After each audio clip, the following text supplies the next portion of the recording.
Good morning vlog. Ito na naman tayo sa ating adventure. Monday ngayon, so tignan natin kung ano yung mga pwedeng mangyari ngayong araw. Sana maganda, sana maging productive tayo, at sana hindi siya masyadong umulan kasi nung nakaraan nagkaroon tayo ng trinangkaso tayo. Kala natin malakas tayo, hindi pala tayo ganun malakas. Yan, samahan niyo ulit ako sa adventure ko. Shoutout!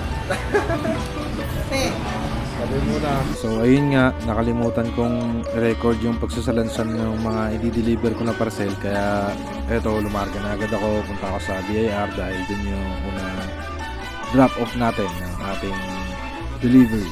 So ayun, naging maganda naman yung resulta niyan. Tsaka maganda rin naman yung panahon. So goodies talaga. Unang deliver natin dito sa BIR at may tip agad tayo. Yes! Okay. Ito na tayo sa pangalawang deliver natin. Grabe, napakainit. Napakainit po ngayon. So, share ko lang. Pero diretso pa rin tayo sa delivery natin. Quest. Andito po ako, Baguland Bank po. Sige po, boss. Nandito lang po ako sa mismong tapat ng exit. Okay, salamat po. OMG, it's Bahanes, Bahasa, Indonesia. Ito ma'am, salamat. Solid yung init, nakakahilo. Konti na lang naman na, pero bigla ako nakaramdam na parang nahilo bigla sa init. Grabe init. Pero natin to, push natin to, kaya natin to.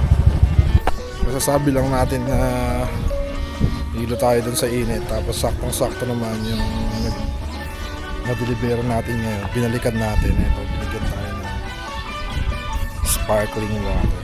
Thank you po sa inyo. Napakabait. Saktong-sakto. Thank you God.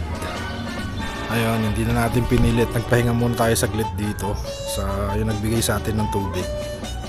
Nagpahinga tayo konti, tapos ayan, medyo okay naman na ulit. So biyahe na tayo ulit. 3 na lang naman na. Bali 5, pati yung may dadaanan na lang akong 2. Pero mabilis na lang yun. Kaya ayan, parang 3 na lang. So yan, tapusin na natin ang ating araw. Let's go! At ayun, dito ko na lang tatapusin ang video ko dahil hindi na ako nakapag-record sa hub dahil sa pagod na din siguro.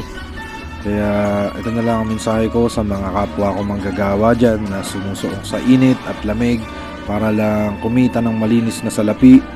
Mag-ingat po tayong lahat at mahalin natin ang kalusugan natin para tumagal pa tayo sa mundo at matikman natin yung sarap ng pinaghirapan natin pagdating ng panahon.